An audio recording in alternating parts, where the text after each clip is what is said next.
Sejam bem-vindos a mais um Encontro com a Palavra, o momento que nós tiramos para estudar um texto da Palavra de Deus de uma forma mais profunda e principalmente fazendo as adaptações para os dias de hoje. O texto de hoje, o título da lição que estudaremos é O Pão e a Água da Vida. E para isso nós temos a companhia da Thalita, que hoje, com as suas impressões, vai nos ajudar a entender um pouco melhor sobre esse tema. Você pode iniciar com uma oração? Pois não, é um prazer estar aqui, viu, com vocês e com vocês aí de casa também. Senhor Deus, por favor, nos oriente agora no estudo da Tua Palavra, nos abençoe com os Teus ensinamentos, em nome de Jesus. Amém. Amém. O nosso verso para memorizar, que é o verso mais importante da semana, encontra-se em Êxodo capítulo 16, versos 28 a 30. Diz assim: Então o Senhor disse a Moisés: Até quando vocês se recusarão a guardar os meus mandamentos e as minhas leis? Vejam, o Senhor deu a vocês o sábado. Por isso, ele no sexto dia lhes dá alimento para 2 dias. Cada um fique onde está. Ninguém saia do seu lugar no 7º dia. Assim o povo descansou no 7º dia. Nós vemos que aqui o verso vai falar sobre um momento específico sobre os mandamentos, mas falando, sobre esse tema, sobre a proteção que Deus dava ao povo de Israel, Ellen White diz assim: Em seu desígnio, Moisés clamou ao Senhor. Era isso que os filhos de Israel, tão recentemente libertos, deveriam ter feito. Às vezes, diante de um problema, de uma situação difícil, nós reclamamos com todo mundo, principalmente com quem não resolve, e esquecemos de ir exatamente na fonte. E aqui, quando no verso áureo eles têm um problema com relação ao sábado, Moisés dá uma explicação muito clara para eles. Olha, Deus nos deu o sábado, Ele dá alimento na sexta para 2 dias, para vocês não se preocuparem, e vocês vêm e ficam reclamando. Tem gente que tem uma predileção pela reclamação, Tem gente que tem um gosto especial por isso, E eu acho muito interessante aqui que Moisés, ele fala: não venham a mim, clamem ao Senhor. Você sabe qual é a diferença entre orar e clamar? Orar é quando você chega para alguém e fala assim: meu filho está doente, meu filho está na UTI e eu preciso que você me ajude em oração. Você pode orar pelo meu filho? E a pessoa fala: sim, posso, eu vou orar. Isso é orar. Clamor é quando é o seu filho. Porque só um pai sabe como interceder diante de Deus no desespero quando ele acha que o filho não vai voltar. Então isso é um clamor, e é isso que Moisés fala: diante do problema, clamem a Deus, porque Ele pode resolver o problema, e aí você vai ter uma solução que é a solução exata. O problema nosso é que nós queremos a solução para ontem, de preferência antes do problema aparecer. E também eu acho que uma coisa interessante disso que você está falando é que o mau hábito, de reclamar, acaba contagiando. Primeiro, acaba virando um vício, Um cérebro que só reclama acaba se enchendo de negatividade e vê tudo sempre pelo pior ângulo, E também é contagioso. Se você fica sempre perto de alguém que está reclamando, sem que você perceba, você também já está daqui a pouco maldizendo as coisas. Eu imagino que era uma reclamação coletiva, que aquele povo, milhares de pessoas ali até juntas. Os líderes, Pois é. E esse conselho, que Deus deixa, eu acho que é realmente importante a gente salientar, Quando acontecer algum problema, o que é que a gente deve fazer? Ao invés da gente sair falando para o outro, a gente deve ir a Deus, Entrega o problema realmente para Deus, porque Ele é o grande resolvedor. Será que a gente pode falar assim, de coisas? E assim, o povo de Israel, eles tinham uma dificuldade nesse sentido, de clamar a Deus. Eles ficavam reclamando, murmurando. O termo murmurar, ele é muito utilizado nesse sentido. Mas aí eles saem, eles são libertos, eles atravessam o Mar Vermelho. 3 dias depois de uma tremenda libertação, eles chegam num lugar onde eles estavam procurando água. O que aconteceu lá? Gente, essa história é fantástica, né? Você aí de casa, se não acompanhou essa história, você pode lê-la, que está lá em Êxodo 15. E eles estavam com sede, né? Você sentir sede no deserto, ainda mais caminhando, normal. Mas acabou a água. Por mais que você levasse água do Egito, eles devem ter levado, né? Mas evapora. Com certeza não tinham garrafas como hoje a gente tem. Geladas. Térmicas, né? Não tem. E aí, acabou a água. Aí eles chegaram num lugar que parecia a salvação deles.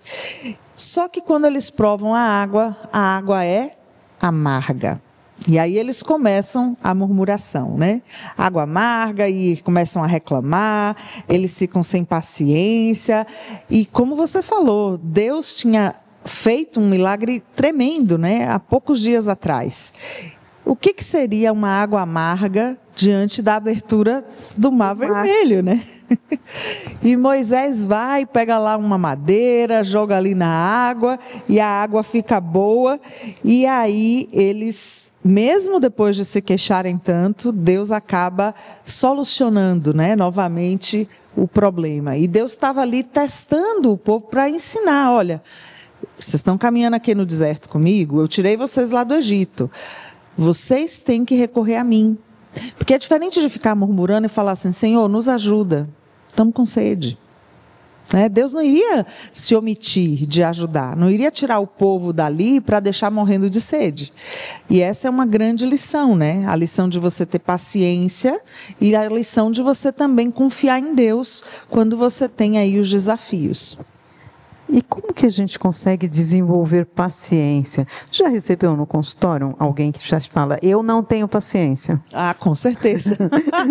E como é que você ensina a ter paciência? Tem lição para isso? Tem como aprender a ter paciência?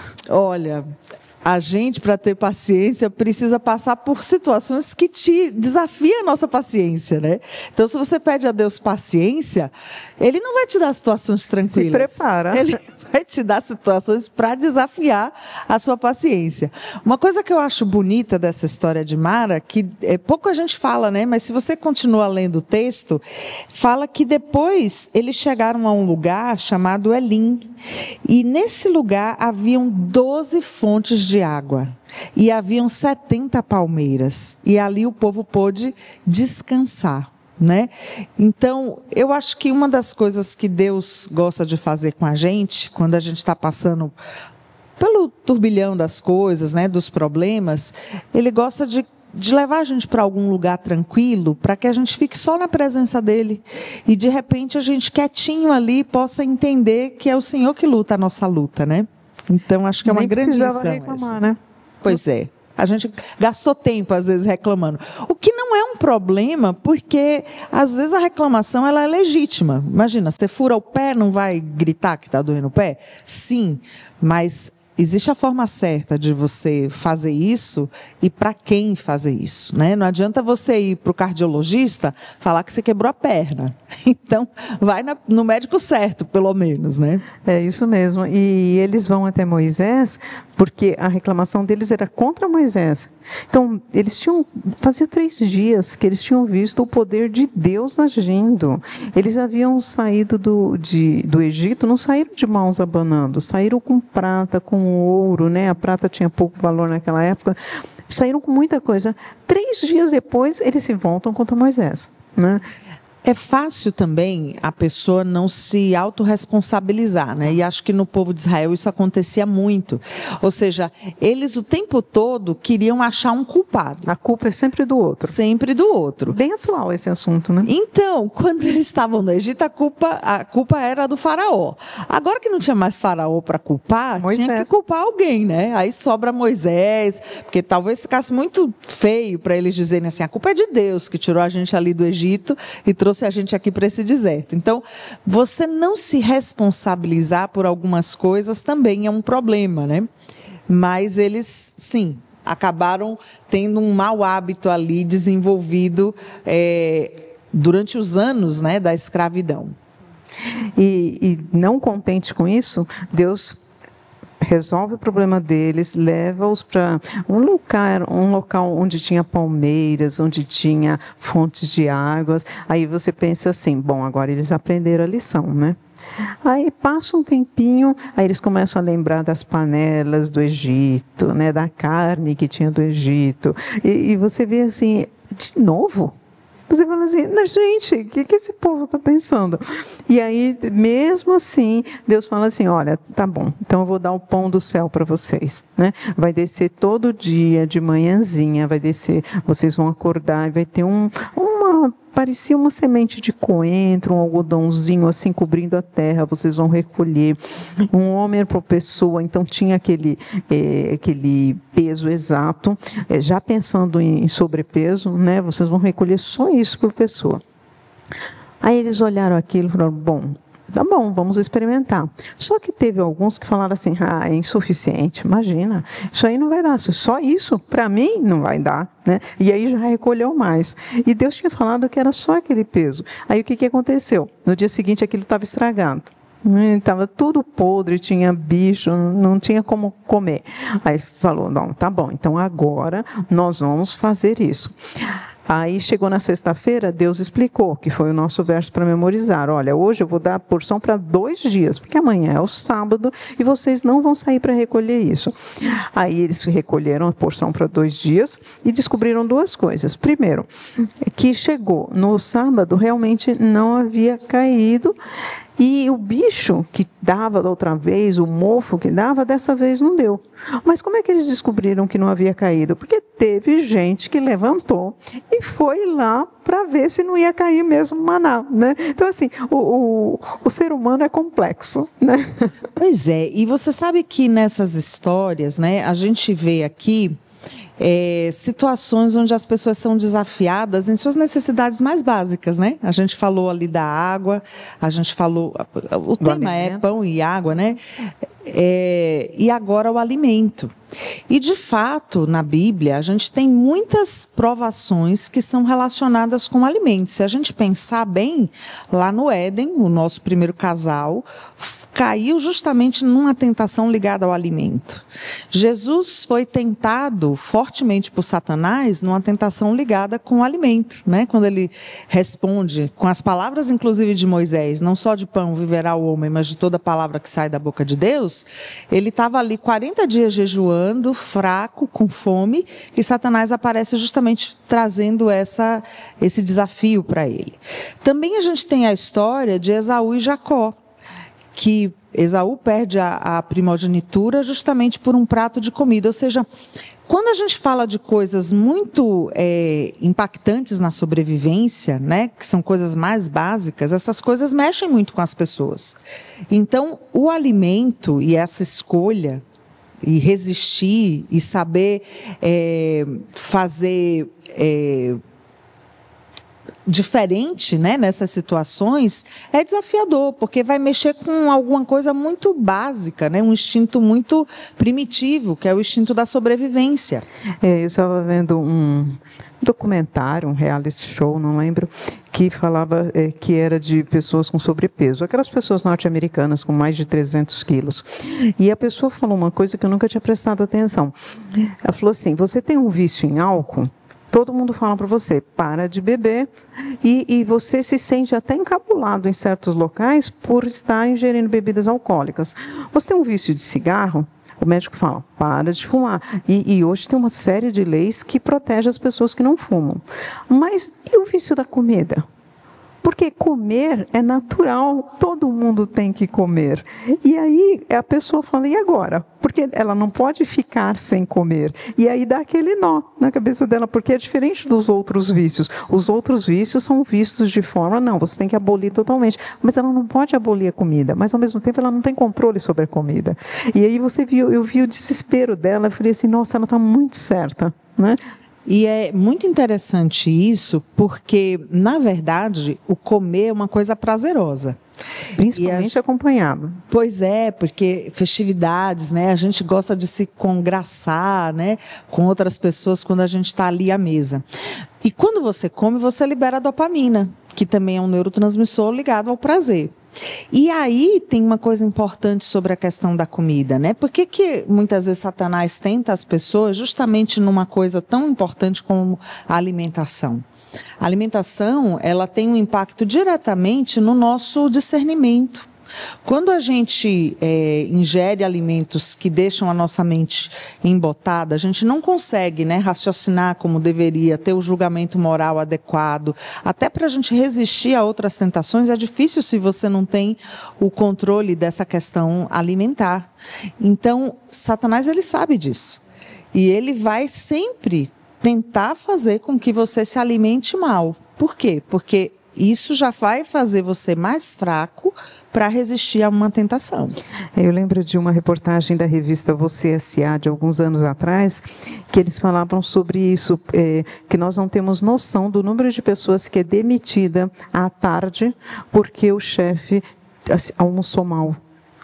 Porque a pessoa fica se sentindo mal, ela começa a ficar irritada, qualquer coisa para ela é desculpa. Nós voltamos no início, né? Você tem que ter algum culpado. O culpado não foi a feijoada que você comeu em exagero. O culpado é aquela pessoa que está ali, que entregou um trabalho que você considera inadequado e tal. E eu fiquei assim, nossa, olha a importância da alimentação. Né? E por isso que Satanás, ele pega pesado nesse sentido. Mas Deus, ele faz algo incrível. Apesar de tudo que o povo de Israel fazia, como é que Deus respondia para eles? Apesar de eles não merecerem assim tanta consideração, Deus respondia de forma amorosa, né? Provia. Então, provia o maná, provia a água. Inclusive, tem uma outra história muito interessante da gente discutir, que é quando você tem água saindo da rocha. Conta pra gente aí, Márcia, um pouquinho dessa história. Deus chega... Eles chegam, né? Que eles queriam água, já estavam bem longe das fontes de Elim, e aí eles vão até Moisés, e Moisés faz o que todo mundo tinha que fazer no início, leva o problema para Deus. E aí Deus fala assim, tá bom, você vai até a rocha, leva os líderes, os anciãos do povo, e lá você vai bater na rocha, e a rocha vai sair água. Aí eles ficaram ouvindo aquilo, os anciãos, tudo bom, Moisés vai nos levar, a gente vai. Mas eram 2 milhões de pessoas. Pensa, não era uma fonte. Tinha que ser um piscinão e olha, no capricho, né? Deserto. Imagina, assim, criança pedindo comida, criança pedindo água. Sabe, assim, eles têm não digo uma desculpa, mas eles têm uma justificativa que deve tê-los deixado assim apavorados, né? E aí Deus chega para eles e fala assim, não, vou resolver o problema. E Deus dá esse problema resoluto. Há muito tempo atrás, acho que há uns 3, 4 anos, nós estudamos o livro de Êxodo, e eu lembro que a capa da lição era uma rocha, e assim, um mar saindo da rocha, porque era muita água de fato, a gente não tem muito essa noção, mas para alimentar e no caso, né, para hidratar 2 milhões de pessoas, precisava de muita água, e foi isso que Deus fez, ele resolveu o problema. Então, uma coisa que a gente tem que aprender é assim, tem um problema, primeiro, oração. O que é oração? Orar mais ação. Quando você entrega o problema para Deus, já foi visto por vários neurocientistas, neurocirurgiões e neurologistas, que quando você ora, você aumenta o sangue no seu lobo frontal, que é o local onde você toma as decisões. E aí, enquanto você está levando o problema para Deus, Deus vai te dando ideias e sugestões de como você fazer a sua parte, né? E que a gente volta naquela história, sempre o culpado é o outro. E aí a gente acaba não fazendo a nossa parte. E muitas situações seriam resolvidas se nós pelo menos fizéssemos a nossa parte. E é importante nós lembrarmos que Deus, ele não faz aquilo que nós podemos fazer. O que é dele, mas o que é nosso, ele não vai fazer. Eu lembro disso na ressurreição de Lázaro, né? Jesus chega lá diante daquelas pessoas, todo mundo chorando e tal, ele vai ressuscitar um morto. Ele olha para as pessoas do lado e fala, tira a pedra. Mas se ele ia ressuscitar, ele não tinha poder para destruir aquela pedra, para tirar? Claro. Não. Ou era mais fácil, né? Tirar uma pedra ou fazer alguém ressuscitar? E quando Lázaro ressuscita, que ele fala, tirem agora as ataduras, os enfaixamentos todos, ele podia olhar e aquele enfaixamento caía todo, ele poderia. Mas o que nós precisamos fazer, Deus não faz por nós. E isso faz toda a diferença, né? Porque nós temos uma parte a desempenhar. Não que a nossa salvação, a solução do problema venha através da nossa parte. Mas muitas vezes, se nós não fizermos a nossa parte, Deus não vai fazer a dele. Porque Ele espera que nós façamos também para poder reconhecer. E eu acredito que muitas vezes era isso que acontecia com o povo de Israel. Eles não faziam a parte deles, então eles não conseguiam confiar em Deus. Sabe aquela história do mentiroso que acha que todo mundo é mentiroso? Que ele não acredita em ninguém? Não é assim, né? A gente sempre avalia o outro por aquilo que nós somos. E eles não conseguiam acreditar em Deus. Isso fazia toda a diferença na vida deles, né? Pois é. Eu estava aqui pensando, enquanto você falava, né, que essa coisa de você ter que dar água para 2 milhões de pessoas não era fácil. Mas eles vieram de um lugar em que a água era abundante, né? No Egito você tinha o Nilo. Então, não era uma preocupação que eles tinham tido, pelo menos enquanto estavam escravizados, né? Não faltava nem comida e não faltava bebida. Agora, eles estavam sendo desafiados a um novo patamar, né? E é nesse contexto que Moisés recebe a visita do sogro, da esposa e dos 2 filhos. E Moisés também estava aprendendo a ser uma liderança, né? Porque Moisés ficava ali inicialmente ouvindo a queixa de todo mundo, um por um, cada situação. E aí, Jétro, além de ficar maravilhado com a libertação que Deus tinha dado ao povo de Israel, quando ele vê Moisés tão sobrecarregado, ele fala assim: isso não está certo não, Moisés. A gente precisa mudar isso aí. E o que é que Jétro fala, Márcia? Que lições a gente tira aí desse ensinamento? Ele bate o olho e fala: você não vai dar conta. E aí ele orienta: olha, divida as pessoas em grupos, né? Então, assim, em grupos de 10, em grupos de 50, em grupos de 100, em grupos de 500, em grupos de 1000. E aí cada um vai trazendo problema. Aqueles problemas que não tiverem solução nenhuma, você vai resolver e vai entregar para Deus, diante de Deus. Mas será que você precisa resolver todos? Eu acho que Moisés tinha um problema sério de delegação. Sabe, ele não conseguia delegar, ou talvez, como você falou, como era um aprendizado, ele não sabia delegar, né? E aí ele colocou: e agora? O que eu vou fazer? Que situação, né? E eu acho interessante que, quando ele coloca isso em prática, ele consegue perceber que realmente essa era a solução. E muitas vezes você está com um problema e as pessoas que vêm de fora, que não estão sabendo de nada, olham para o problema e falam assim: se você fizer isso assim, assim, você coloca aquilo, você fala: nossa, eu não consegui enxergar. Muitas vezes a gente está dentro do problema e não consegue enxergar. E tem um murmurador. Aquele que vai, que faz aquilo que você está falando, mas ele fica reclamando, ele fica murmurando e o tempo inteiro. Eu acho que a palavra assim que designa melhor o povo de Israel é murmurar. Gente, como aquele povo murmurava de tudo. Se as coisas estavam boas, se as coisas não estavam, de tudo eles reclamam. E isso vai fazendo com que Deus, mesmo assim, voltando na sua fala, Deus mesmo assim vai entregando aquilo que eles vão pedindo. Vai mostrando para eles: olha, eu estou no controle. Mas eles não conseguiam dar o controle, né? Você também deve ter gente assim, que chega no consultório que é assim, né? Ele não consegue dividir nada, e principalmente dentro do lar, isso deve ser uma coisa terrível, porque a pessoa é muito controladora. Aí ela se torna infeliz porque ela está sobrecarregada e ela infelicita a vida dos outros. E eu acho que Jétro bateu o olho e falou: não vai dar certo, porque ele foi lá não para visitar, ele foi lá para entregar a esposa e os filhos. Olha, cuidei deles até agora. Agora é com você. A família é sua, né? Tá certo? Jétro é uma pessoa muito sábia, né? E ele consegue enxergar isso e fala assim: mas ele não vai passar o dia todo falando com esse povo? Como é que ele vai cuidar da esposa e dos filhos? Isso não vai dar certo, né? E aí ele consegue mostrar uma solução. E é interessante que Moisés conta para ele todas as coisas boas que Deus havia feito para o povo, né? E aí ele fica, poxa, encantado. Só que a diferença de Jétro para o povo é que Jétro não viveu, mas acreditou em tudo que Moisés falou. E o povo viveu isso. Eles viram o mar abrir. Já imaginou? você está assim, passar em seco, no meio de uma parede de metros e metros de água, e aquilo não cair em você. Aí quando você passa, os seus entes queridos passam, Moisés assim, baixa o cajado e morre todas as pessoas que estavam te perseguindo. É muito milagre. E eles viram isso e não acreditaram. É bem desafiador mesmo, né? A gente às vezes manter o foco naquilo que é o essencial, né? E a lição traz muito essa ideia de pão e de água, como fazendo menção a Cristo, porque quando a gente fala de pão e água, a gente está falando daquilo que é essencial.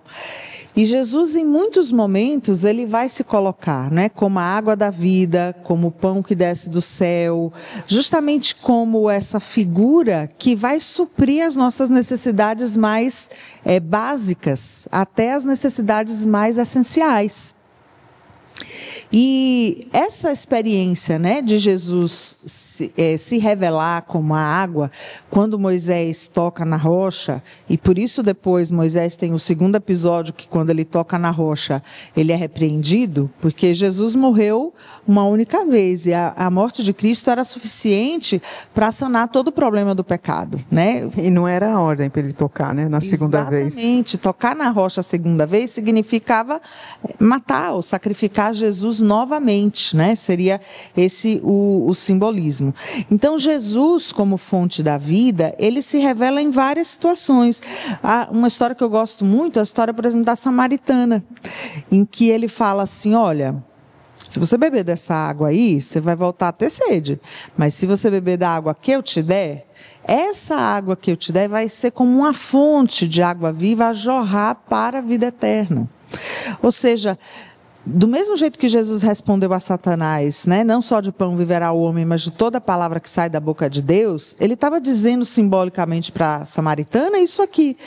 Você não vai ter sede se você tiver o quê? Concentrada a sua experiência na água da vida, porque foco no lugar certo. Exatamente. Até quando os discípulos voltam, né, trazendo comida, ele fala assim: não, minha comida, minha bebida é o quê? Fazer o que o Pai do céu me demonstra, né? Será que a gente pode tirar mais alguma lição, Márcia, dessa coisa do significado, né, de Jesus ser o pão e a água da vida? Aqui o articulista, Ellen White fala no Signs of the Times, o Redentor do mundo conhece as necessidades de cada um. Quando nos sentimos oprimidos e desanimados, ele sabe e fornece o refrigério espiritual. Peçam a Ele, vigiem e orem, e isso virá. Jesus é o pão da vida para ser consumido todos os dias. Então, se você tem um problema, uma necessidade, uma dificuldade, vá a Deus todos os dias. Tem gente que fala assim, mas Deus já sabe. E realmente Ele sabe. Você ora não para informar a Deus, mas para se aproximar dEle. É isso que Deus quer de você e de todas as pessoas, que você se aproxime dEle. E aí a lição mostra também que o testemunho, a importância do testemunho. Israel foi colocado num lugar que naquela época era a rota de comércio de todos os locais. E Deus os colocou ali exatamente para que eles testemunhassem. O que eles fizeram? Deus me ama, eu sou melhor do que você.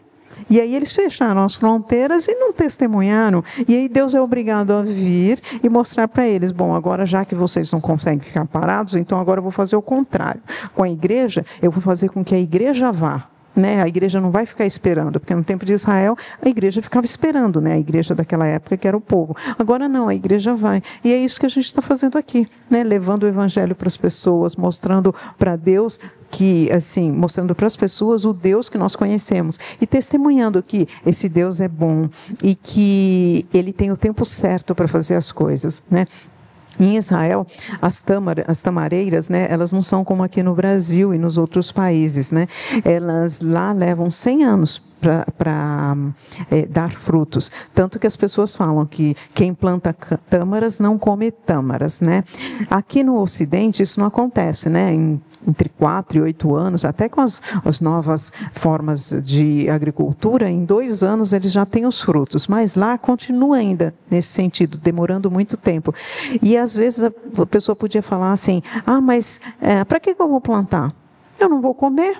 Só que ele está comendo o fruto de alguém que se dispôs a plantar na época, no caso o avô, o pai dele se dispuseram a plantar. Então é importante nós termos isso em mente, levar para as pessoas o evangelho que nós conhecemos e nos dispormos e saber que os problemas que nós temos, Deus vai resolver no tempo dele. Porque ele sabe qual é o momento exato. Voltando à história de Mara, se eles não tivessem reclamado e tivessem continuado orando, eles teriam chegado até Elim e teriam visto, nossa, mas como Deus é bom, olha o lugar que ele preparou para a gente. Mas eles tinham lá aquela recordação, poxa, se a gente tivesse esperado mais um pouquinho, talvez a gente não tivesse causado tanto mal-estar para Moisés, né? E poderiam ter passado por isso e fortalecido a sua fé. E de fato, né, a lição vai mostrando que além dessas provisões que Deus fez, né, de ser água, de ser pão, no final da lição a gente tem a história muito interessante dos amalequitas, né, que era um povo que era ali da circunvizinhança e que começaram a zombar das experiências de libertação do povo e falaram assim, o quê? Esse povo aí que Deus tirou do Egito? Não, agora a gente vai ver quem é o Deus que manda aqui, a gente vai acabar com eles. E cercaram os israelitas para acabar com eles quando eles realmente estavam exaustos, né? E Deus fala com Moisés e Moisés comunica a Josué como vai ser feito o ataque e acontece uma coisa muito interessante, né? Moisés levanta a mão e quando ele fica com as mãos levantadas, o povo vai ganhando a batalha, né? Tanto que a batalha se prolonga, Moisés coloca uma pedra lá para ele sentar e aí um segura num braço de um lado, o outro é segurado por Arão, para que Moisés fique com as mãos levantadas para que Deus possa dar a vitória. E é interessante porque quando eles agem assim com o povo de Israel, que não tinha ameaçado eles, Deus, na verdade, coloca um limite e fala assim, olha, não, vocês vão chegar até aqui. E agora vocês vão aprender uma grande lição, né? Então, quando a gente recorre a quem vence as batalhas, é sempre melhor, porque a gente já tem a certeza do lado que vai vencer. E reforçando isso, nós temos que saber que tudo tem um limite. E Deus, quando fala assim, chegou, até aqui, não adianta que não vai continuar. Então, por mais que nós nos sintamos cansados, às vezes enfrentando um problema, ou orando por uma situação há anos, se Deus está permitindo que nós tenhamos essa provação, é porque Ele sabe que nós vamos conseguir passar por ela.